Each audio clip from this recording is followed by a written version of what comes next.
j'espère que vous allez bien. Moi ça va, voilà. Je reviens pour un petit point lecture, enfin petit, comme vous savez, moi pour le moment les points lecture, c'est plus vraiment des petits points lecture, hein. J'essaie de ne pas les faire trop longs, mais à chaque fois en fait je rajoute des vidéos, j'en fais une et puis après je rajoute et tout. Donc ici j'ai déjà 4 titres à vous présenter. Donc après, bah, ce sera un peu plus facile quoi. Enfin, ce sera peut-être, je ferai moins de trucs. Enfin bref, je vais essayer qu'ils soient un peu moins longs quand même, hein, parce que sinon je sais que pour certains c'est très embêtant.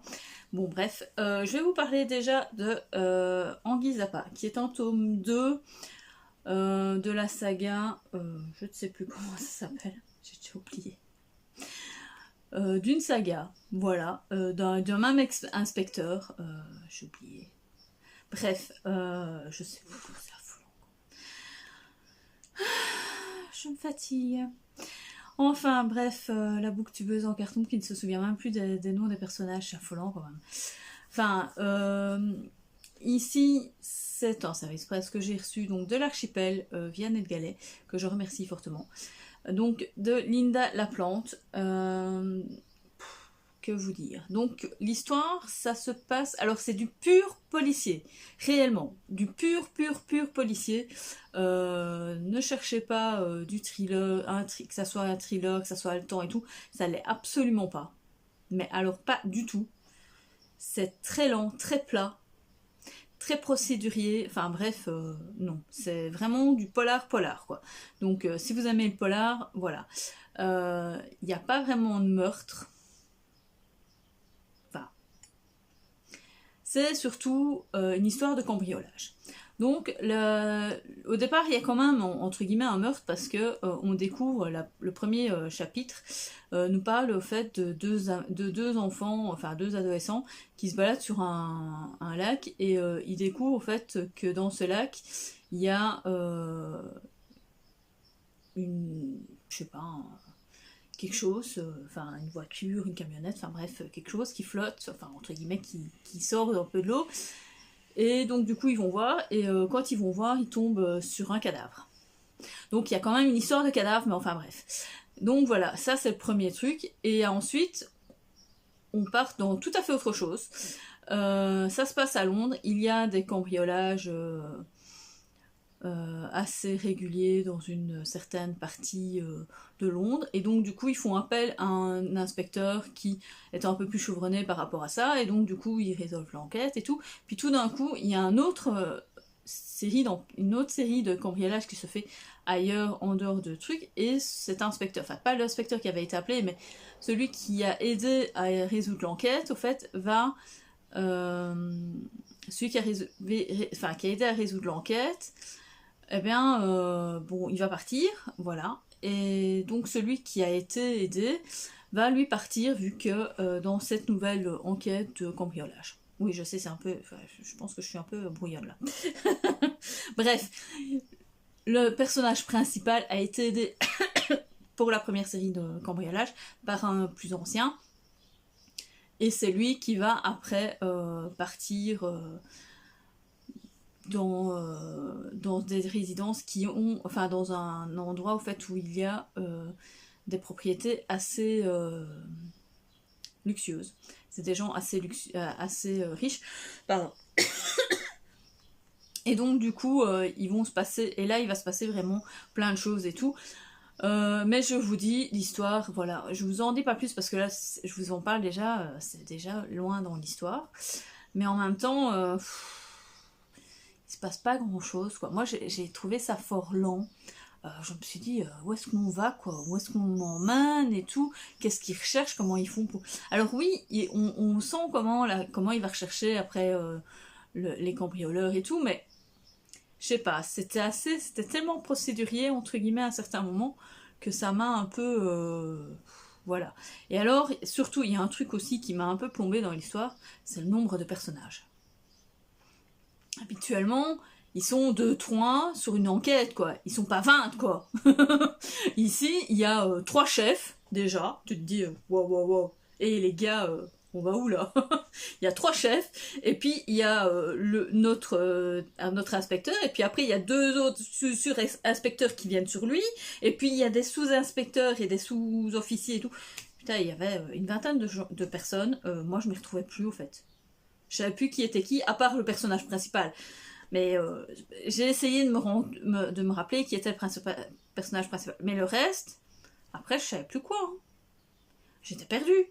Avec qui il parlait, quoi qu'est-ce et tout. Enfin bref, ça c'est ça qui m'a vraiment vraiment perdue. Alors je sais pas si c'est parce que c'était mon état d'esprit à ce moment-là, parce que c'est vrai que j'étais un peu, c'est pas dans le lias, mais j'avais l'esprit fortement encombré et tout.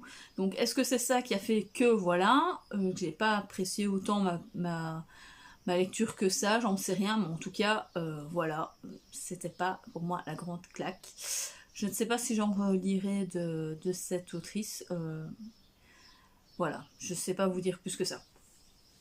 Ensuite, j'ai lu un Agatha Raisin, donc le tome 3, Pas de peau pour la jardinière, donc c'est de MC Beaton, donc chez Albin Michel, que j'ai bien aimé. J'ai beaucoup mieux apprécié celui-ci que le tome 2, voire même le tome 8, enfin bref, moi j'ai bien aimé. Donc ici, il se passe encore quelque chose, c'est que Agatha en fait, est partie en vacances pendant peut-être un mois, un truc comme ça, 15 jours, un mois. Enfin, elle a de l'argent, donc elle voyage un peu partout en Europe. Et quand elle revient, elle se dit oh, j'espère que mon voisin a pensé à moi, que je lui ai manqué, enfin bref, comme d'habitude, hein, sa petite amourette avec son petit voisin. Et donc, sauf qu'elle apprend qu'il y a une nouvelle habitante dans une ancienne maison où il y a déjà eu un meurtre. Et donc du coup, et que celle-ci est hyper calée en jardinage, qu'est-ce que je raconte moi, en jardinage, et que du coup son voisin est fortement avec elle et tout, et qu'on vient lui dire, on soupçonne qu'il se passe quelque chose entre eux. Donc du coup, folle de rage, mais en dépression totale, elle se dit ouais c'est pas possible et tout, donc elle va essayer de voir cette personne et tout, enfin bref, il se passe des choses, bref, puis il se passe bien sûr le petit meurtre, hein, comme d'habitude, ça se voit dans la cour, hein, qu'il y a un meurtre, ça s'est passé comme ça. Bref, et donc il y a toujours cette histoire d'amour et tout, enfin bref, qui s'entremêle dans cette enquête et tout, enfin j'ai bien aimé, j'ai bien rigolé, franchement. Agatha Raisin m'a vraiment bien fait rire avec sa façon d'être et tout. Alors on sent que c'est vieillot aussi quand même d'une certaine manière, hein. Mais franchement moi j'ai bien aimé, je trouve ça sympa. Alors des fois c'est vrai qu'elle est un peu exaspérante, un petit peu, hein. Mais bon, on lui pardonne, c'est Agatha Raisin, enfin bref. C'est une série franchement qui est à découvrir si on aime bien le Cozy Mystery, Cozy Murder et tout. Elle est sympa, elle est mignonne, elle est douce, alors oui, il y a des meurtres, mais c'est jamais, on voit jamais de sang et tout, donc voilà quoi. Et ici, c'est surtout il y a surtout un problème, c'est que dans cette histoire, avant qu'il y ait le meurtre, il y a des, comment dire, des jardins en fait qui sont abîmés et tout, et donc voilà, on ne sait pas. Et donc c'est sur ça au départ qu'elle enquête et tout, qu'est-ce qui a bien abîmé les jardins, qu'est-ce qui a tué les poissons d'un des concurrents, voilà, enfin bref, c'est assez tuer toutes les plantes et tout de l'autre et tout, enfin bref. C'était pas mal. Tout ça pour un prix de jardinerie, enfin du plus beau, de la plus belle plante et du plus beau jardin du village. Bref, c'était vraiment pas mal. C'est à découvrir. Donc ici, je lirai le tome 4 et le tome 5 au mois de juillet. Pour ensuite faire 6 et 7 en août et faire mon tome 8 en septembre, comme j'en ai parlé la fois dernière. Donc voilà. Ensuite, j'ai lu en lecture commune avec... je sais plus qui. Enfin bref, c'était pas avec mon club de Morphal, enfin bref, c'était avec quelqu'un d'autre. On a lu Le Magicien d'Oz. Bon, moi je l'ai ici en version Fin Marion, donc Minalima, donc de L. Frank Baum. Je connaissais entre guillemets l'histoire, mais sans plus. Je savais les personnages et tout, mais j'avais aucune. Je me souviens pas l'avoir vu quand j'étais enfant. Je me souviens pas l'avoir lu du tout quand j'étais enfant. On me l'en a pas parlé du tout, donc voilà. Donc je suis partie là à la totale découverte de ce conte, hein, parce que c'est un conte, même si pour l'auteur il le dit lui-même c'est pas un conte, mais c'est un conte, parce qu'il y a des super bonnes morales dans toute cette histoire. Franchement j'ai adoré. J'ai adoré, je suis retombée en enfance, dans un pays imaginaire, totalement imaginaire, alors en plus avec les différents trucs de Minanima, enfin les pop-up et tout, franchement j'ai adoré, j'ai trouvé ça super génial, c'était super beau. D'ailleurs au départ c'était une lecture commune qu'on devait faire en plusieurs sur la semaine. J'ai fait les 2 premiers jours, et puis ensuite j'étais tellement à fond dans l'histoire que le 3e jour j'ai je l'ai terminé en fait, parce qu'il est pas très gros. Alors il paraît épais, hein, mais il est épais à cause des pop-up et tout, mais il fait quoi il fait grand max de 100 pages, hein, le truc. Je suis même pas sûre que le truc fait 200 pages. Il fait 200 pages ici avec les pop-up et tout, parce que l'écriture est super grande et tout le bazar, mais en tant que tel, un livre, le livre de poche, je suis sûre qu'il n'est pas très grand, donc voilà. Donc ça s'est lu vraiment. Pardon, ça s'est lu vraiment super bien. Moi j'ai vraiment adoré, je suis tombée en admiration devant ce conte, donc j'espère pouvoir le voir une fois en film. Alors bien sûr il y a la version avec Michael Jackson, mais c'est pas celle-là qu'il faut voir, c'est je pense la première version des années 20, 40, je sais pas exactement, enfin bref, dans les années, non 50 plutôt je crois, les années 50, qui fait la comédie musicale et tout, mais je ne l'ai pas, et quand on regarde dans les trucs de streaming, c'est payant. Alors oui, je sais, c'est que 2,99€, mais ça me fait chier de devoir payer un film à 2,99€. Oui, je sais. Donc si un jour je le trouve ou quoi, ou qu'il se loue gratuitement, je le regarderai. Maintenant il passera peut-être une fois à la télé, hein, on ne sait jamais, vu que sur certaines chaînes il passe des trucs vieillots. Donc voilà, ce serait cool, mais franchement j'ai adoré, j'ai vraiment bien aimé. Cette histoire de Dorothée qui part à la découverte du pays d'Oz, c'était vraiment bien. Franchement, c'était vraiment bien, j'ai vraiment bien aimé. Ouais, non, j'ai vraiment un super bon ressenti par rapport à cette histoire. Alors, c'est pas du tout... Et en plus, c'est vraiment bien cadré, on est bien à certains endroits et tout, et moi j'ai vraiment bien aimé. Franchement, c'était pas mal. Ensuite... La dernière lecture que je vous parle là pour cette petite partie de vidéo, ça va, elle est pas trop longue là. C'est ma lecture pour la Nuit du hasard du mois de juin. Donc, ceux qui voulaient voir la mer de Clarisse Sabart, donc ça fait un petit temps qu'il est sorti. Et ben j'ai adoré comme d'habitude. Alors au départ, j'étais un peu mitigée. Alors, je mets des guillemets entre guillemets pour dire mitigé, dans le sens où je me demandais qu'est-ce qu'elle voulait, enfin par rapport à l'héroïne principale, hein, qui s'appelle Lilou. D'habitude je ne retiens pas les noms.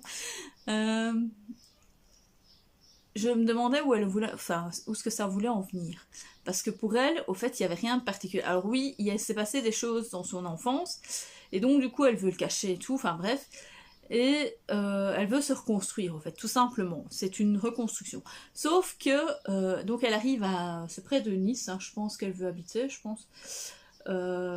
Donc au fait, elle était à Paris avec son fils, et elle déménage dans une maison qui fait appartement. Mais vous savez, des vieilles maisons, des vieilles grandes villas et tout, elles sont séparées en 3 appartements. Et donc du coup, là, elle arrive là et elle rencontre sa nouvelle voisine. Et sa voisine déjà, elle l'aime pas parce que elle est toute seule, elle a pas de mari et tout. Elle a peur au fait que son mari aille voir Lilou. Enfin bref, elle est très bizarre.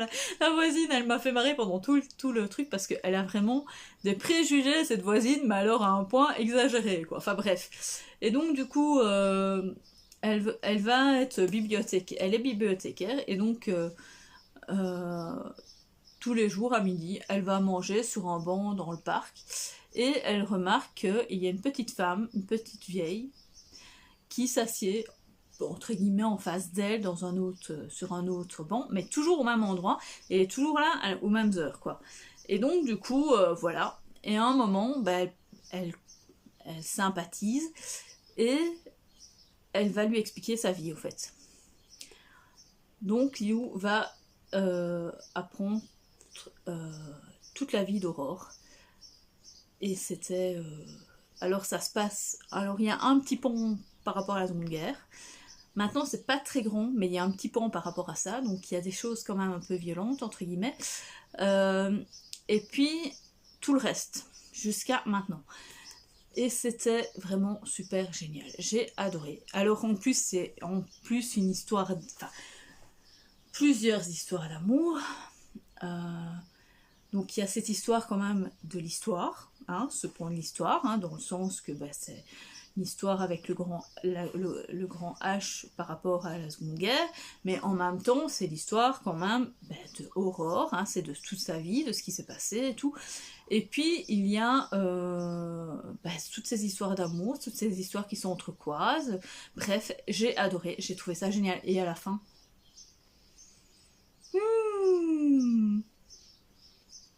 Mon Dieu, quelle fin! On ne s'y attend pas, mais alors absolument pas. Franchement, cette fin, j'en ai des larmes aux yeux. Franchement, elle était super belle. Comme d'habitude. Comme d'habitude, elle était super belle. Elle était exceptionnelle et tout, elle était trop bien. Bref, je vous conseille, comme d'habitude, Clarisse Savard. Comme d'habitude. Ça, c'est de... Enfin, franchement, plus je la découvre, plus j'adore. Alors, j'ai toujours pas lu La plage de la mariée, que j'avais dit que je lirais ce mois-ci. Mais voilà, je le lirai plutôt en juillet. Voilà. Bref, je vous quitte pour 30 secondes, hein, pour vous, ma part. Hein. Moi, ce sera pour plusieurs jours. Hein. Et puis voilà. Hello, je reviens pour vous faire juste un petit... le dernier point lecture, en fait, de cette big point lecture.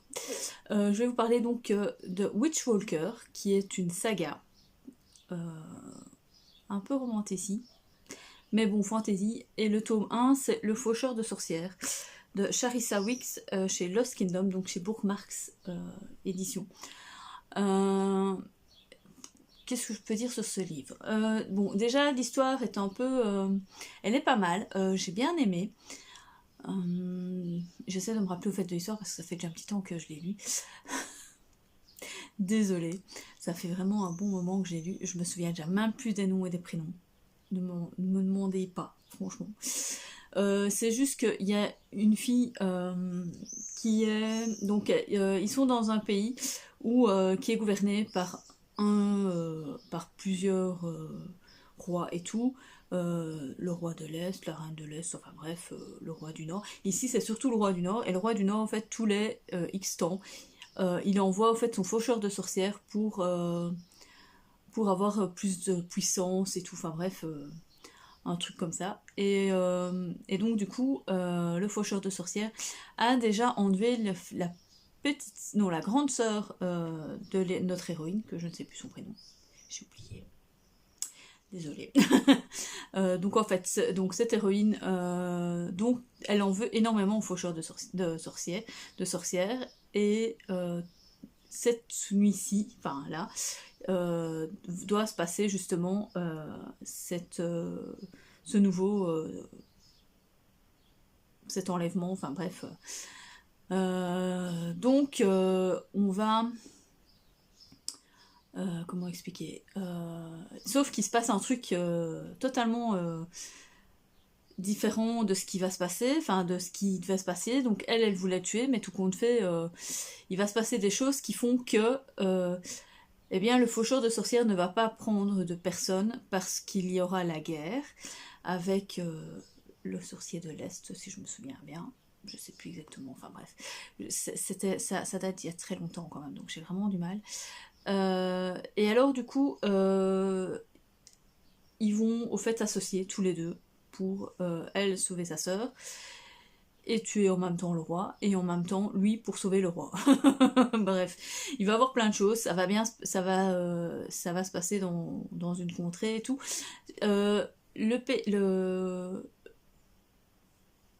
L'histoire en elle-même, franchement, est vraiment pas mal. J'ai bien aimé. Donc c'est un enemy to lovers, hein, tout simplement.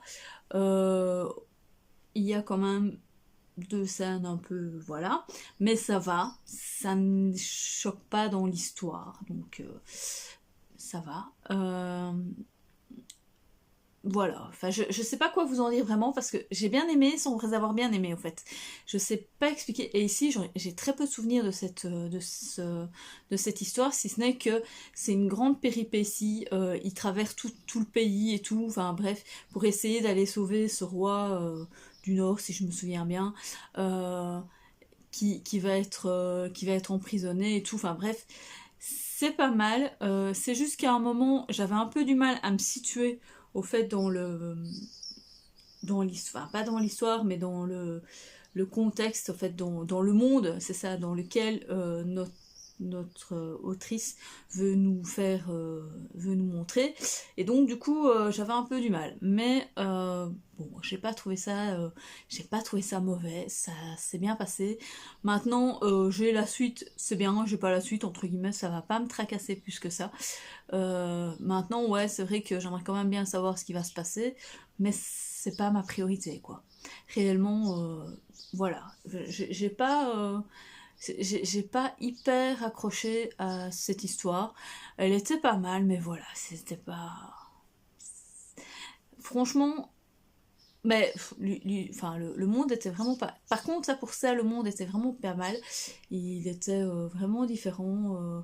Il y avait les sorcières une façon de faire la sorcellerie bien particulière, donc voilà. Surtout elle ici, notre héroïne, elle le fait en langage de signes parce elle est, euh, elle est sourde muette, je pense. Donc voilà, c'était assez particulier. Donc dans le livre, on le voit, c'est écrit différemment en fait. C'est écrit en italique, que c'est elle qui fait tel ou tel truc. C'est un peu bizarre. Enfin bref, voilà. Voilà. C'est tout ce que je voulais vous dire. Bon, je vous retrouve pour vous parler de deux livres et de deux BD. Donc d'abord, la suite de la saga Conrad, donc Les fantômes de Reykjavik, qui est le tome 2, donc d'Arnald Duridassen chez Métayer. Comme toujours, hein, je suis transportée par ces histoires. C'est du pur polar nordique, ça se passe tout doucement, tranquillement, il nous emmène dans sa résolution de l'enquête. Jusqu'à la fin, on ne sait pas, on se doute, mais on n'est pas sûr. Enfin bref. Donc ici, au départ,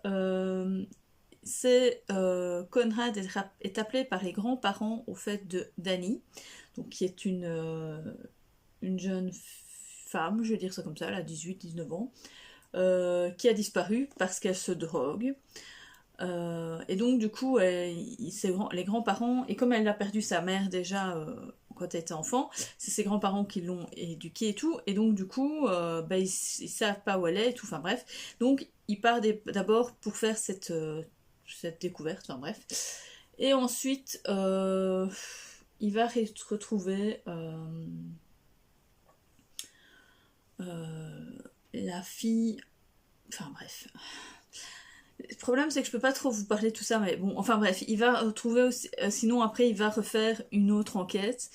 Enfin, il va laisser tomber, entre guillemets, cette enquête, donc, de cette fille disparue, parce que, voilà, il va la retrouver. Je ne vous dis pas comment, comment. Et donc, du coup, il va partir sur autre chose. Une autre...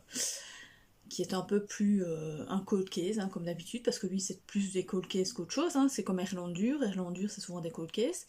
Donc voilà, et là, on sait pas comment il va, par où, enfin... Il va voir des gens, et de là, il résout les enquêtes. Voilà, comme d'habitude. Enfin, franchement, moi déjà, les premières pages, je dirais que je suis dedans, hein. Franchement, moi j'adore l'écriture, hein. Ça c'est tout seul, ça va tout seul.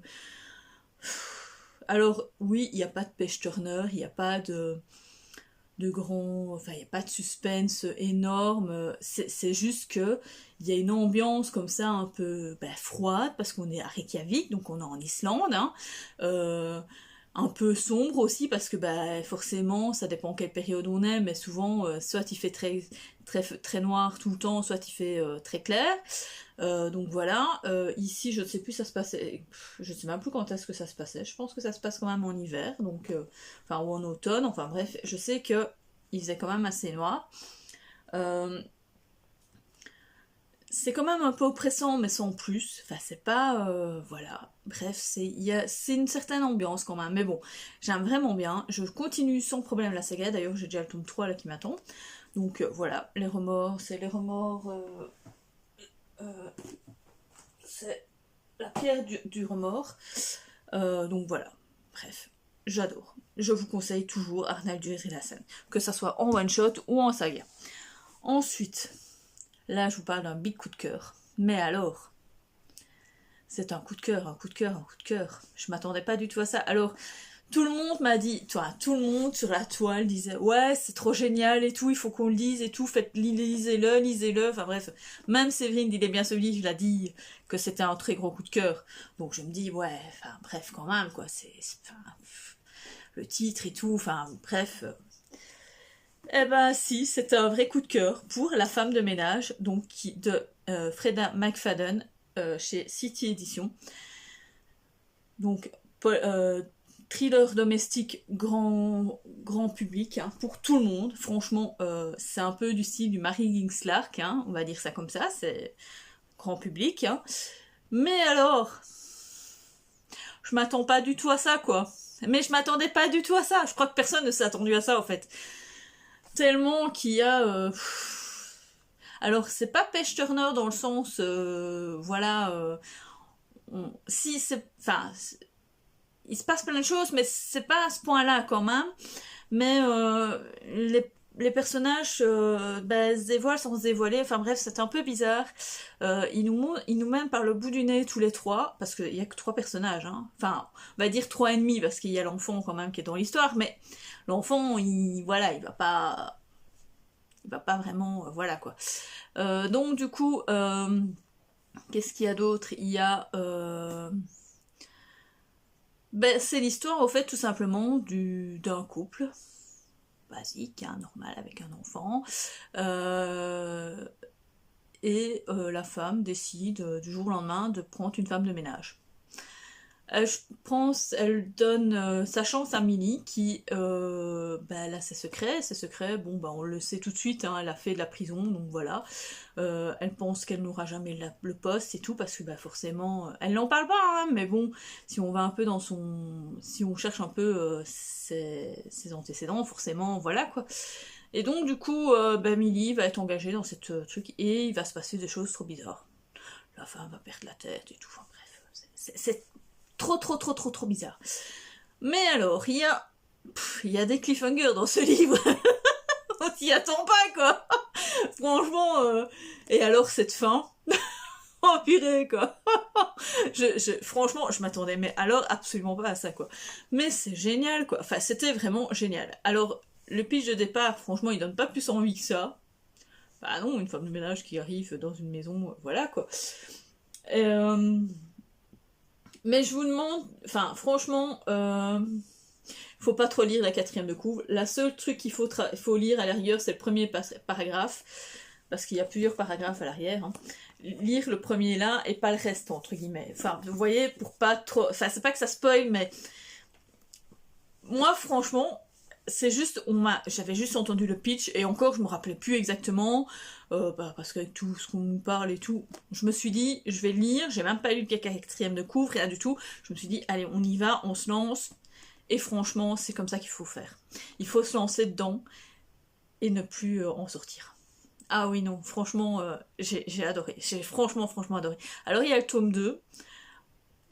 D'ailleurs, à la fin, on en parle. Entre guillemets, qu'il pourrait y avoir un tome 2. Il y a un tome 2 qui, à ce qui paraît, n'a pas fait autant d'effet, mais c'est logique parce qu'on sait déjà comment ça va se passer. Enfin, on se doute. Vous voyez ce que je veux dire? Enfin, parce que voilà, on n'a plus la surprise vu qu'on a la surprise dans le premier. Mais bon, du coup, je sais pas si je vais lire le 2. J'hésite. Si je le trouve, à la rigueur, je lirai. Mais franchement, lisez-le. Franchement, vous allez adorer, quoi. Et alors, c'est pas, il n'y a pas de truc gore, il n'y a rien de tout ça. C'est vraiment un thriller domestique, donc ça se passe vraiment dans une maison. Enfin, franchement, lisez-le. Lisez La femme de ménage. Je vous le conseille fortement. Ensuite, 2 petites BD jeunesse. Une très très jeunesse. C'est Claire et Malou, le tome 1, Joyeux prémensiversaire. Oui, je sais, c'est un peu bizarre. De Tiaia Caricola et Toro. Donc, chez Dupuis. C'est tout mignon. Alors que vous voyez déjà les dessins, c'est très rond, c'est très enfantin. C'est vraiment pour une première petite BD pour un petit jeune de 7-8 ans, un truc comme ça, même 6 ans déjà. Elle est toute jeune, la petite Claire, elle est avec son chien Malou, qu'on entend penser et tout, donc c'est trop marrant. Donc en fait, l'histoire de Claire, elle est toute simple. Elle se lève un matin, un mois avant son anniversaire, et elle est hyper enjouée parce que c'est dans un mois son anniversaire, et donc du coup, elle va préparer plein de choses pour faire son anniversaire. Elle pense à faire plein de trucs et tout. Elle va faire ses propres cartes d'invitation et tout, enfin bref. Mais bon, il y aura des rédactions qui seront un peu bof, et donc du coup, elle va être un peu déçue et tout. Mais bon, il y a une petite morale dans l'histoire, forcément. Je vous en parle pas plus que ça. Enfin bref, c'était trop mignon. Moi, j'ai trouvé ça trop chou. Enfin, même pour un enfant tout jeune, franchement, ça se lit tout seul et tout. Ça se comprend facilement. Les dessins sont hyper dynamiques, sont très clairs, comme ça. C'est un peu couleur pastel, comme vous voyez là. Mais en même temps, c'est très coloré. Les visages sont... Enfin, les personnages sont très ronds, comme ça, sont très... bon enfant, là, comme ça. Franchement, lisez, faites-le lire à vos enfants. C'est hyper mignon. C'est une très belle petite histoire, franchement. Je peux pas dire autre chose, enfin, franchement, il n'y a pas grand chose à dire, c'est une petite BD, donc voilà. Je me tenterai pour voir les autres. Alors, il sort... Non, je pense qu'il est déjà sorti, mais je ne saurais plus dire... je pense qu'elle est sortie, donc au moment où ça sortira la vidéo, elle sera sortie. Ensuite, une autre petite BD, attendez. Je cherche. Alors, cette BD est sortie, au fait, il y a déjà des années. C'est les enquêtes d'Elona Holmes d'après Lucy Springs, ou je sais pas. Enfin, bref. Tome 1, la double disparition de Serena Blasco. Que dire? Donc cette série, au fait, c'est sorti en roman il y a déjà des années, et je sais pas, donc c'est chez Jungle... Non, je crois que c'est chez Jungle. Je ne sais plus. Enfin bref, cette série était déjà sortie il y a déjà quelques années, même 2015, que j'avais vu. Donc en fait, ils l'ont remis sur NetGalley. Et donc moi j'ai redemandé parce que voilà, je me suis dit pourquoi pas découvrir cette jeune fille qui est la sœur donc des frères Holmes, donc de Sherlock et Mycroft, qu'on n'entend jamais, mais bon voilà, maintenant il a une sœur, ça fait déjà un petit temps qu'on dit qu'ils ont une sœur, mais bon voilà. Celle-ci a 14 ans et le jour de son anniversaire, sa mère disparaît. Donc elle se pose des questions et tout, après 2 jours, elle envoie quand même un message à ses frères, comme quoi elle a disparu et tout, enfin bref, c'est assez bizarre, mais en même temps, c'est un brin féministe, parce que on nous explique quand même, elle a 14 ans, elle est encore avec des jupes courtes, alors que logiquement, c'est des robes longues et tout, on doit plus voir ses jambes, elle doit mettre un corset, elle doit mettre des fausses fesses et des faux, enfin bref, voilà, oui, parce qu'à cette époque-là, c'était comme ça, et donc du coup, on a un petit message aussi donc féministe, et en même temps, on a une petite enquête, parce qu'il y a un enfant qui disparaît, un adolescent du même âge plus ou moins qui disparaît et tout, et donc du coup, elle va partir à la recherche déjà de sa mère, et en même temps de ce frère, enfin pas de ce frère, de cet enfant. Bref, ça passe, c'est pas mal. Alors comme vous voyez, c'est des dessins assez style aquarelle comme ça. Franchement, un peu, c'est pas vraiment pastel parce que c'est pas à ce point-là, mais c'est très clair, très beau. Enfin franchement, j'ai bien aimé les dessins. C'est assez... alors ça parle beaucoup de plantes aussi, énormément. Parce que sa mère a fait des codes par rapport aux plantes et tout, enfin bref. C'est franchement j'ai bien aimé. Je vais lire la suite. Je pense même qu'ils sont à la bibliothèque, donc si j'ai l'occasion de pouvoir lire le tome 2, le tome 3, voilà. Enfin je sais pas combien il y a de tomes en fait réellement, je n'ai pas regardé plus que ça. Donc voilà, à part ça, bah, j'ai rien d'autre à vous dire sur cette BD. Je pense que même peut-être que vous connaissiez déjà. Mais ici, franchement, je connaissais pas, je viens de découvrir. Et je vais peut-être même prendre les livres, en fait, s'il y a moyen de les prendre. Parce que bah, pour avoir un peu plus de détails que par rapport à la BD, quoi. Parce que la BD, c'est souvent très... Enfin, on survole, quoi. Donc voilà. Je pense que je vais m'arrêter là pour ce point lecture parce que je crois qu'il est déjà énorme. Je pense qu'il il fait plus d'une demi-heure, ça c'est sûr. Donc je vais laisser ça là, comme ça, et, parce qu'il y a quand même déjà pas mal de trucs, et ben, j'en ferai un autre. Voilà. Je recommencerai un autre avec toutes les autres lectures que je suis en train de lire, hein, parce que je suis en train de lire 3 livres en même temps. euh, dont 2 qui sont scientifiques, entre guillemets. Sur l'espace, hein, vous savez ma passion pour l'espace, donc j'ai ma lecture Babelio non-fiction à lire, que là j'ai un mois pour le chroniquer, sur Babelio. Donc ici je suis en train de lire, c'est pas très gros, il fait 150 pages, un truc comme ça, 180, enfin bref, il fait moins de 200 pages, mais c'est assez complexe au départ quand même. Ça a l'air un peu philosophique aussi, enfin bref, ça me tente pas, ça me... Voilà, pour le moment je suis mitigée. Mais bon, je m'attendais pas spécialement à ça. L'autre c'est sur Thomas Pesquet, donc sa vie, bah, comment il est devenu astronaute et tout, donc c'est hyper intéressant à savoir. Et le troisième, bah, c'est un petit service presse de Ned Gallet sur... un tome 2 en plus, donc c'est bien parce que j'aurais lu le tome 1, ici j'ai le tome 2, sur un genre de cozy mystery. Donc voilà, je vous en parlerai forcément plus la prochaine fois. Mais voilà, sinon je vous dis, n'oubliez pas de liker, de commenter, peut-être de repartager, enfin bref, tout ce que vous voulez. Et je vous dis à plus en bus.